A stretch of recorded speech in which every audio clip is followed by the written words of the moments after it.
Mayong adlaw sa aton sining nga mga viewers, sa aton sining nga mga pinalangga nga tumalanaw diri sa West Pardel Cable TV. Sa liwat-liwat naman nagapalayag ang nga palatuntunan, ang palatuntunan nga inyo ginabantayan sa tion sang weekend kag suman subong adlaw sang Lunes. Sa aton sining nga mga kauturan, sa aton sining nga mga pinalangga nga tagpalamati, sa aton sining nga mga tumalanaw mayad-ayad nga adlaw gid sa inyo tanan. Kagliwat naman kita nga magapalayag kag suman magatag sa inyo no sang pila ka mga talalupang doon kag mapuslanon nga mga impormasyon parang banwa makaibalo sa mga matudtuod nga mga hitabo nga nagakahinabo sa idalom sa administrasyon ni Mayor Angel Alan Silino. Well, subong mga biyan nga episode o kung sa subong nga sa pagpakalagad naton, madamo kita sa mga talakayon nga mga issues, madamo kita mga biyan sang igapaatag sa aton sila nga mga kauturan. Subong adlaw mga biyan, maging kaupod naton ang anak sa aton pinalangga nga Mayor Angel Alan Silino. At the same time, siya mga biyan ang gintugyanan sa aton pinalangga nga Mayor bilang Executive Secretary sang aton sini nga city government diri sa maybahin sang syudad sang Roas. Tagaan ta ligwa nga makapanamyaw ang aton nga bisita diri sa programa Pagbago News si Mr. Jericho Silino. Sir, mayong adlaw. Mayong adlaw sa imo Cyril, sa tanan ng mga nagalantaw sa inyo programa sa Pagbago News. Mayong adlaw sa inyo tanan. I see. Sir, ang aton nga mga viewers gusto nila ikaw makilala no, sinogid bala si Mr. Jericho Silino no, bachelor pa bala available, at least mabalaan sa aton sini nga mga viewers no, kay manti iban siguro masami ka man nila makitan, but of course madamo nagapamangkot especially sa mga nagapamati dira ngati daw nagatumar man interest sa pagkatao ni Mr. Jericho Silino. Sir, Tumarget sa interes. Wala, si Jericho Silino, isa ka bata malang ni Mayor Silino, nga nagabulig lang man sa iya nga amay para hindi lang gid makapabugat sa iya ubraman bilang mayor diri sa Roa City. I see. Pila na edad ni Sir Jericho? Kag bala, bachelor pa, available pa, Sa ikapilang edad, ka. chronologically speaking, I'm 26 years old. Mentally speaking, I am do bata, wala ang akon man kis nga pag siguro do mga 25. Kaya siguro sa height siguro do mga 18 years old siguro. Anyway, ako na lang mambal, si Mr. Silino is still a bachelor, no? Kaya daw nahuya pa siya mag-mention. Naman ang pinaka-importante, bachelor, no? But ang pamangkot, kung bala negotiable pa, or ano pa dahil siya lang na ang makasabat, no? Para safe. Anyway, sa aton sining nga mga viewers, tagaan taligwa nga maka-explain, no? Ano bala ang gintugyan, no, ni Mayor Alan sa kay Mr. Jericho Silino nga trabaho, no, bilang Executive Secretary, no, sa aton sining nga Mayor diri sa bahin sa City Hall, sir?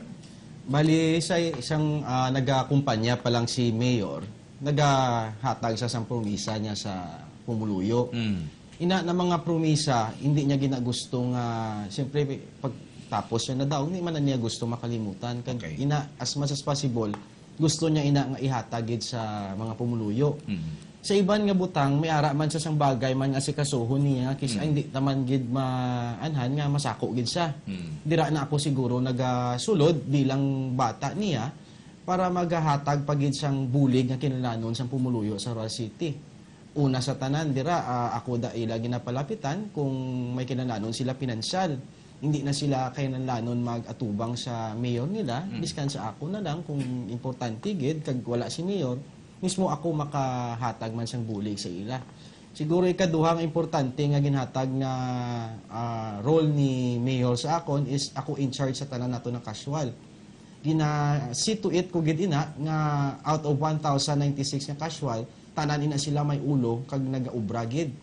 Kay ga-reflect ina sa amon sang mayor kung paano namon sila ginadumala kag ang ilang nga ubra diri sa syudad sang Rojas. I see.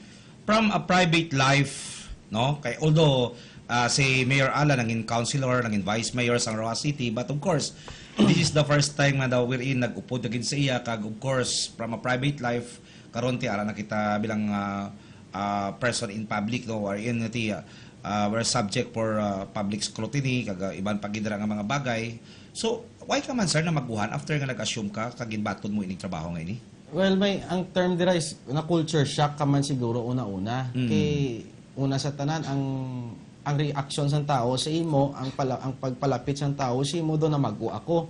Amo lang ginang ang ako siguro na namaguhan kay sang do amo magyapon pareho malang gabugtaw malang kami ni mayor ga pukawon niya malang ko sina maopisina kami. Tapos mamahaw malang kami sa gwa kay way man may nagaluto gid sa balay sa amo do amo manggihapon ang amon nga plastada. Ang medyo lang ginlain is that ang mga tao ara na parts ang akon nga everyday life. Kumbaga hindi matapos ang akon adlaw hindi gid ako makatubang sa tao mismo.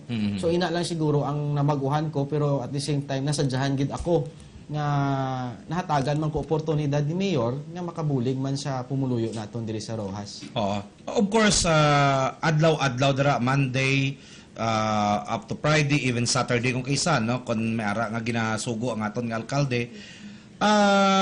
Hindi man mabudlay para sa imo, no? Being right now, soltero ka pa, no? Nga mag-adjust na daw sa kaparehas, bala nga daw ka seryoso nga life being the executive assistant sang isa ka alkalde sa sining makabig naton nga dako na nga syudad sa karon.